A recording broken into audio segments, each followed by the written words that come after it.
आप करुण कृपा चैनल के माध्यम से जीवन का सर्वोत्कृष्ट लाभ, सत्संग लाभ प्राप्त कर रहे हैं। श्री रमण महर्षि से बातचीत। इस संबंध में आपको बड़ा ही सुंदर और इम्पोर्टेंट साधना के संबंधित एक वार्ता सुनाते हैं। एक गुजराती सज्जन ने कहा कि वे नाद पर एकाग्र होने का अभ्यास कर रहे हैं।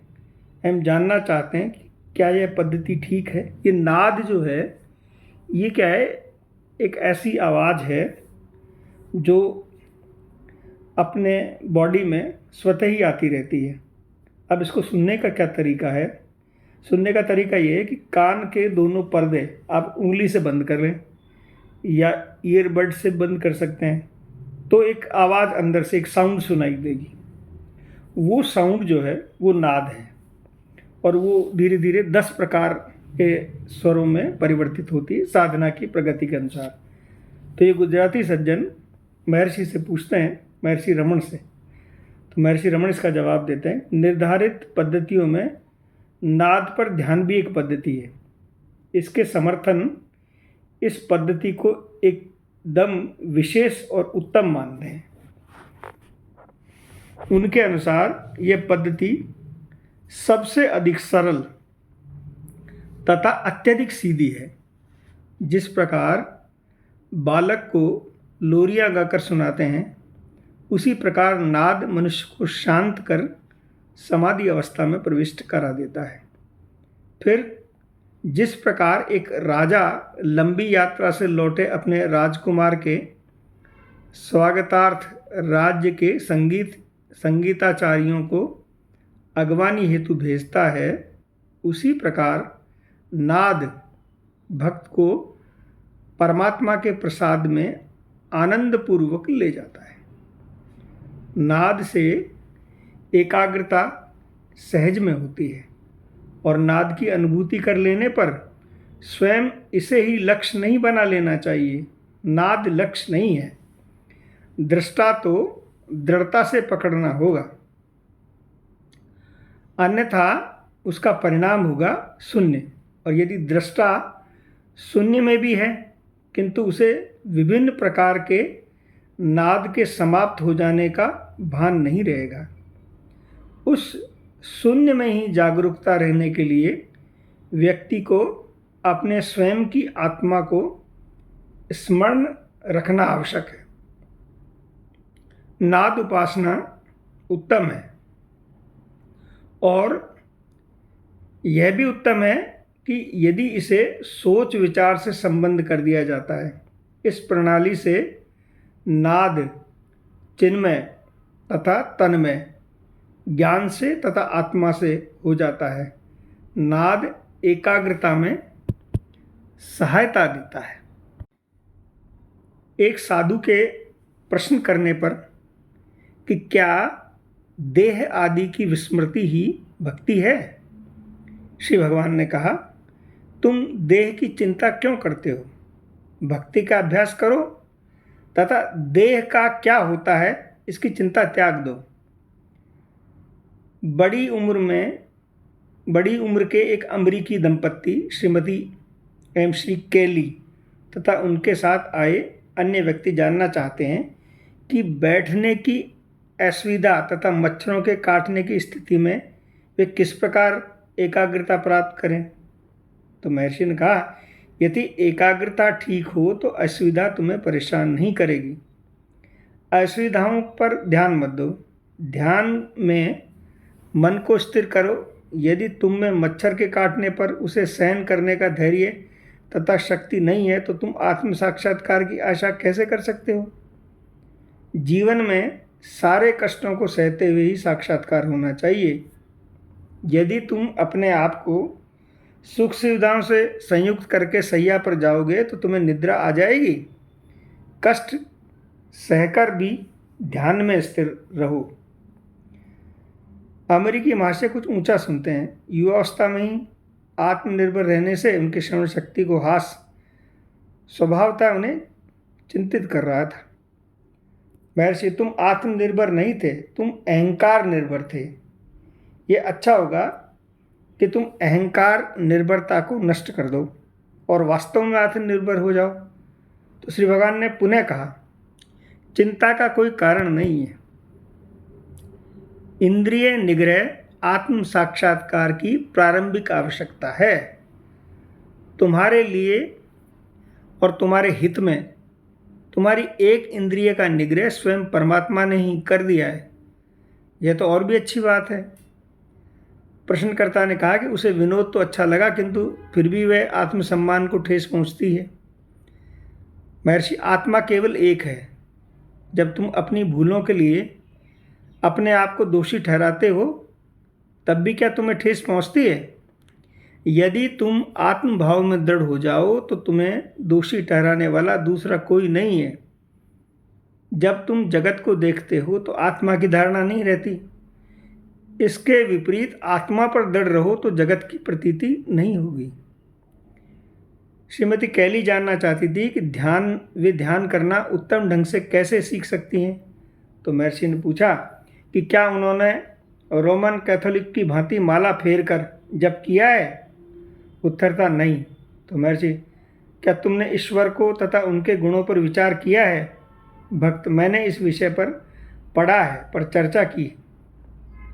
महर्षि, अच्छा, यदि इंद्रियों को स्पष्टतया व्यक्त किए बिना इसका मन में ध्यानपूर्वक विचार चलता रहे तो यही ध्यान है। मेरा तात्पर्य गुप्त मार्ग में तथा मैं कौन हूँ में वर्णित ध्यान से है। इसकी तीव्रता से इच्छा करो कि जिससे कि मन भक्ति में द्रवीभूत हो जाए। कपूर के जलने के बाद कुछ भी अवशेष नहीं रहता। मन कपूर है। जब यह कुछ भी शेष छोड़े बिना आत्मा में परिवर्तित हो जाता है ना, तब यही आत्मा का साक्षात्कार है।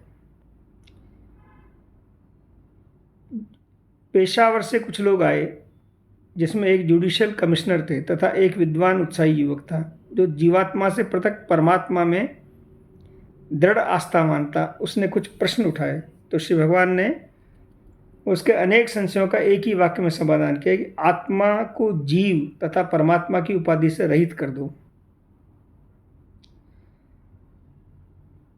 क्या तुम्हें फिर भी कोई अंतर्दृष्टिगोचर होता है? यदि इसके उपरांत भी संशय बने रहें तो स्वयं से प्रश्न करो कि संशयकर्ता कौन है और विचारकर्ता कौन है। उसे खोज लो, ये संशय विलीन हो जाएंगे। अगले दिन युवक ने प्राणायाम पर प्रश्न किया तो महर्षि, ज्ञान के अनुसार प्राणायाम इस प्रकार है। नाहम, मैं यह नहीं हूँ। रेचक, रेचक मतलब श्वास को बाहर निकालना। और कोहम, मैं कौन हूँ। पूरक, श्वास अंदर लेना। और सोहम, मैं वही हूँ। कुंभक, सांस को रोकना। इस विचार की संज्ञा दी गई।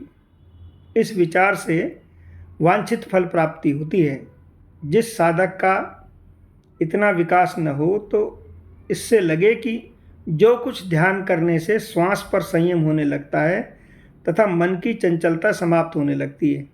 मन के संयम के साथ भी श्वास का संयम होने लगता है। अभी तो केवल कुंभक, पूरक, रेचक की ओर ध्यान गए बगैर कुंभक हो जाना भी फलप्रद होता है। यह भी सामर्थ्य से बाहर ही हो तो ऐसे साधक के मन को स्थिर करने के लिए श्वास नियमन निर्धारित किया जाता है।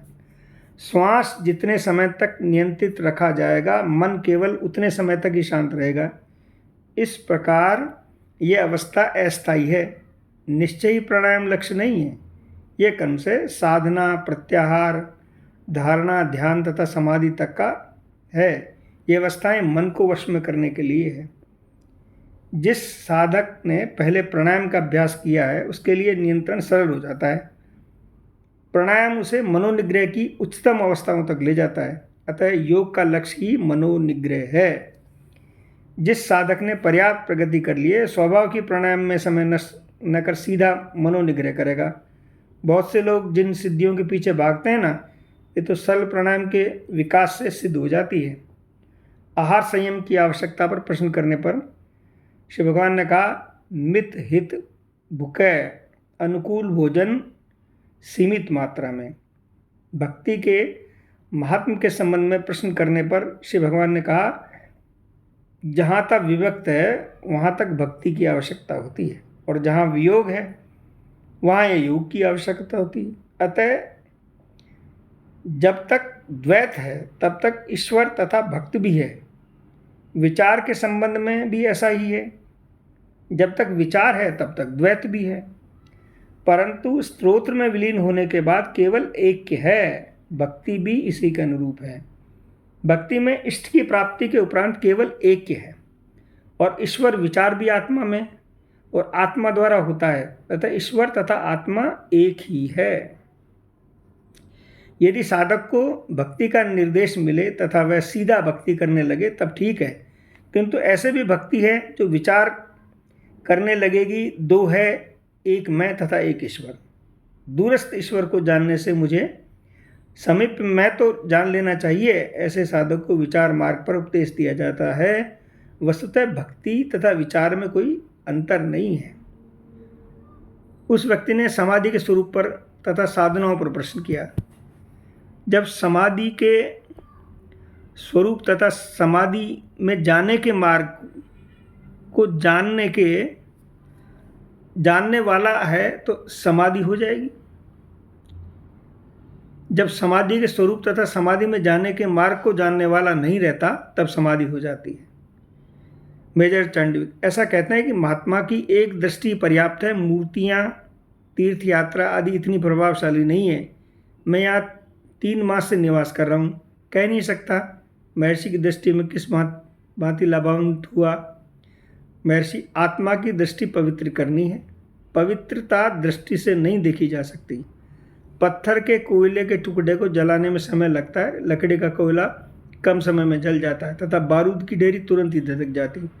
इसी प्रकार भिन्न श्रेणियों के व्यक्तियों के साथ भी महात्माओं के संपर्क में आते हैं। मैं ध्यान करते हुए ऐसी स्थिति पर जाता हूँ जिसको शांति कहा जाता है, और एकाग्रता की मन की स्थिति। अब आगे क्या होना चाहिए? शांति ही आत्म साक्षात्कार है। शांति भंग मत होने दो, केवल शांति ही लक्ष्य होना चाहिए। किंतु मुझे समाधान नहीं होता, क्योंकि तुम्हें शांति अस्थायी है। यदि ये स्थायी हो जाए तो इसे ही साक्षात्कार कहते हैं। जय जय श्री राधे। निताई गौर हरि बोल।